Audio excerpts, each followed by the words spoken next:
अस्सलाम वालेकुम स्टूडेंट्स। हमारे पास आज का जो लेक्चर है वो हमने स्टार्ट करना है चैप्टर नंबर 4 यूनिट 4। ये किस चीज़ के बारे में है? टर्निंग इफ़ेक्ट ऑफ फोर्स के बारे में। ये टर्निंग इफ़ेक्ट ऑफ फोर्स दरअसल क्या चीज़ है? इसको हम लोग नाम देते हैं टॉर्क का। The turning effect of the force is called torque. और फिर हमने मेन देखना है कि हमारे पास इसको किस तरह से आप मैथमेटिकली तौर के ऊपर पॉइंट आउट कर सकते हैं। ये हमारे पास टॉर्क या तो मोमेंट ऑफ फोर्स, अगर टॉर्क के बारे में पूछते हैं या पूछते हैं मोमेंट ऑफ फोर्स, एक ही बात है। हमारे पास टॉर्क या मोमेंट ऑफ फोर्स का जो कंसेप्ट लिया जाता है वो सेम लिया जाता है। तो टॉर्क को हम डिफ़ाइन करते हैं, the turning effect of the force is called torque. ये बाज़ औक़ात अनएक्सपेक्टेड लॉन्ग भी हम लोग से पूछ लेते हैं कि टॉर्क क्या है एंड स्टेट इट्स फैक्टर्स, और इसके फैक्टर्स भी स्टेट कराएं।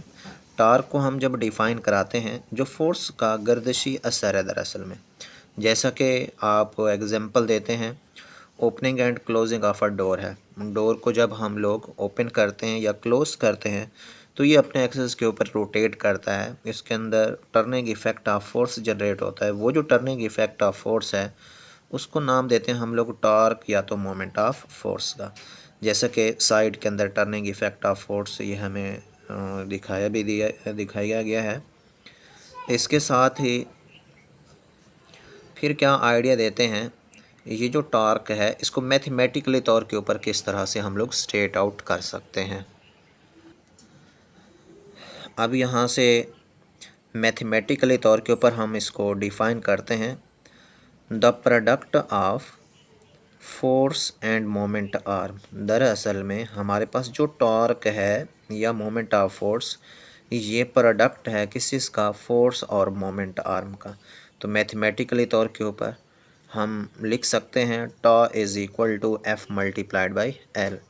तो इसी से ये चीज़ क्लियर होती है, टॉर्क जो है वो डिपेंड कर रहा है, इन्हसार कर रहा है दो फैक्टर्स के ऊपर, एक है फोर्स और दूसरा है इसका मोमेंट आर्म।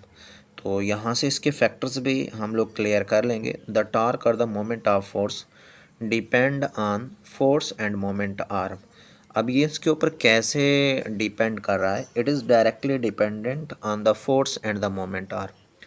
अगर फोर्स ज़्यादा होएगी तो फिर हमारे पास टार्क भी ज़्यादा होएगा। इसी तरह से फोर्स को कम करेंगे तो फिर टार्क कम होएगा। सिमिलरली मोमेंट आर्म, उसकी लेंथ की बात करते हैं तो ये सारी चीज़ें स्टेट कराते हैं। टार्क और the moment of force depend on the force end moment of arm.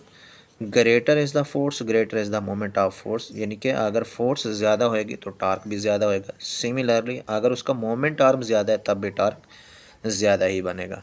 अब इनका मैथमेटिकल रिलेशन हमारे पास क्लियर होता है और फिर बाज़ इसकी कंडीशन पूछ लेते हैं। टॉर्क की कंडीशंस हमारे पास क्या होती हैं? यहाँ के ऊपर फोर्स और मोमेंट आर्म के दरमियान जो सिंबल यूज़ कराई गई है वो क्रॉस की यूज़ कराई गई है। हायर क्लासेस के अंदर हम लोग जाकर स्टडी करते हैं तो ये क्रॉस प्रोडक्ट को ज़ाहिर करता है। तो इसके लिए जब क्रॉस प्रोडक्ट हम ख़त्म करते हैं तो टॉर्क का फार्मूला बन जाता है F इंटू एल। जब ये प्रोडक्ट ख़त्म करते हैं साइन ऑफ थीटा। तो अब ये सारी डिपेंडिंग कर रहा है किसके ऊपर? एंगल के ऊपर, थीटे के ऊपर। तो फिर हमसे क्वेश्चन करते हैं, अगर एंगल थीटा 90 डिग्री के बराबर हो तो फिर इसका रिज़ल्ट क्या बनेगा? अगर थीटा हमारे पास क्या हो भाई? ज़ीरो हो। अब एंगल 90 कब होता है? जब फोर्स और मोमेंट आर्म आपस में परपेंडिकुलर हो। और एंगल थीटा ज़ीरो कब होता है? जब फोर्स और उसके बाद मोमेंट आर्म आपस में पैरेलल हो। अब हमारे पास टॉर्क का रिज़ल्ट कब मैक्सिमम बनेगा और कब हमारे पास मिनिमम बनेगा? अगर हम एंगल पुट करते हैं 90 डिग्री, यहाँ के ऊपर आप रिज़ल्ट पुट करेंगे साइन ऑफ 90 बनेगा। साइन 90 किसके बराबर होता है? तो फिर हम देखते हैं torque is equal to F L sine of 90। Sine 90 हमारे पास 1 के बराबर होता है, तो टॉर्क आ जाता है F multiplied by L। So it mean that torque will be maximum, और ये मैक्सिमम है लेकिन पॉजिटिव के अंदर। इसी तरह से अगर हमें कहते हैं कि फोर्स और मोमेंट आर्म आपस में पैरेलल हों तो फिर इसका रिज़ल्ट क्या बनेगा, अगर पैरेलल हों तो फिर रिज़ल्ट क्या बनेगा। अब इसके अंदर भी हम लोग देख सकते हैं, torque is equal to FL sine of 0, sine 0 0 होता है तो सारा रिज़ल्ट क्या बन जाता है, हमारे पास 0 बनता है। इट मीन इसके ऊपर टॉर्क हमारे पास क्या बनेगा, 0 बनेगा। अगर हमारे पास फोर्स और मोमेंट आर्म क्या हों, पैरेलल हों, यानी कि एंगल क्या बनेगा उनके दरमियान, 0 बनेगा। इसी तरह से इसका कंसेप्ट नेगेटिव के अंदर भी पूछा जाता है। नेगेटिव में ये मैक्सिमम कब होएगा, जब एंगल थीटा कितने के इक्वल हो, 270 के बराबर। तो फिर जो टॉर्क का रिज़ल्ट बनता है वो टॉर्क बराबर आ जाता है नेगेटिव F इंटू L, क्योंकि साइन 270 जब हम लोग पुट करते हैं तो रिज़ल्ट -1 आता है, तो फिर हमारे पास रिज़ल्ट इसका चेंज हो जाता है। अब इसी तरह से अगर फोर्स और मोमेंट आर्म आपस में एंटी पैरेलल हो, एंगल हमारे पास कितना हो, अगर 180 डिग्री का हो, तो फिर भी रिज़ल्ट क्या बनेगा, 0 बनेगा। ये बातें MCQs के अंदर हम लोग से पूछी जा सकती हैं मेन। और इसके साथ टार्क का यूनिट क्या है, और टार्क क्या या स्केलर क्वांटिटी है या वेक्टर क्वांटिटी है। अब ये जो टार्क है इसका यूनिट क्या है, टार्क का जो फार्मूला था, torque is equal to F into L आया। फोर्स का यूनिट है न्यूटन और लेंथ या मोमेंट आर्म इसका यूनिट है मीटर, तो इसका जो यूनिट बनता है वो न्यूटन मीटर बनेगा।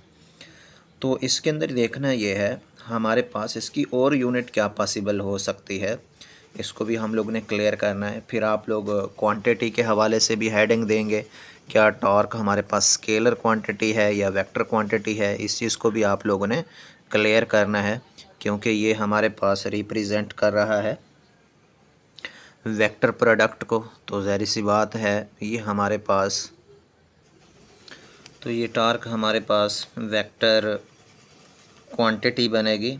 और इसके अंदर फिर ये देखना है, अगर टॉर्क की यूनिट है न्यूटन मीटर, तो ये न्यूटन मीटर किसके बराबर होता है, 1 newton is equal to kilogram metre पर सेकंड का स्क्वायर।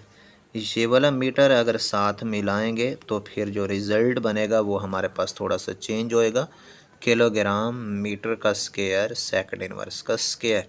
ये हमारे पास इसकी दूसरी यूनिट बनती है। तो टॉर्क की यूनिट हमारे पास न्यूटन मीटर भी है, और उसके बाद किलोग्राम मीटर का स्क्वायर सेकंड इनवर्स का स्क्वायर भी लेते हैं। अब ये बात आप लोगों को एक इंटरेस्टेड वे के अंदर बताता चलूँ, हमारे पास टॉर्क का यूनिट देखें न्यूटन मीटर है। इसी तरह से और कौन सी क्वांटिटी बन सकती है जिसकी यूनिट सेम एज टॉर्क हो। तो अब ज़रा आप लोग ऐसी क्वांटिटी के ऊपर सोचो विचार करें कि हाँ भाई कैसे जो है ना पॉसिबल है जो टॉर्क है उसकी सिमिलर यूनिट हो किसी और फिज़िकल क्वांटिटी की। तो उससे फिर आप लोगों के पास डिफरेंट क्वेश्चंस बन सकते हैं और डिफरेंट आंसर आप लोग उसके प्रोवाइड कर सकते हैं।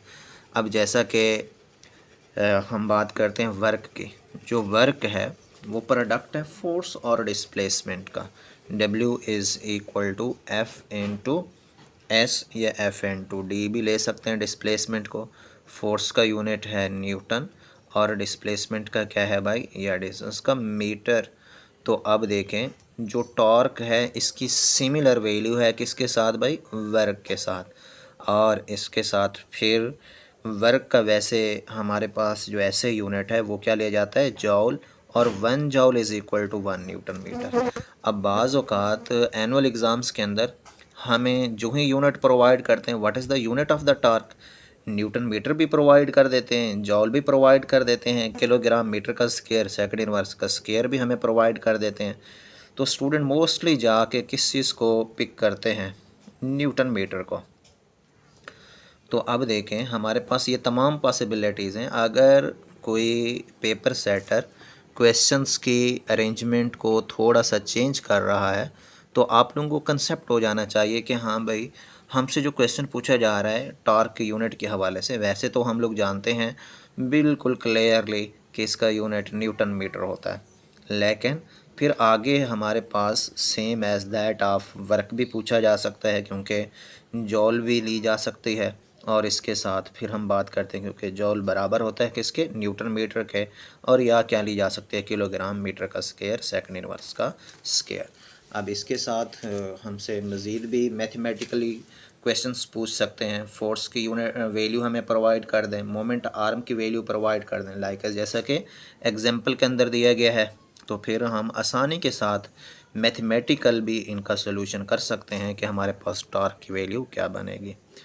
इसके साथ जब टॉर्क जनरेट होता है तो इसके ऊपर फोर्सेस लगाई जाती हैं, और वो फोर्सेस पैरेलल हो सकती हैं, लाइक पैरेलल हो सकती हैं, और अनलाइक पैरेलल फोर्सेस हो सकती हैं। उनको इंशाल्लाह हम लोग नेक्स्ट लेसन के अंदर क्लियर करेंगे।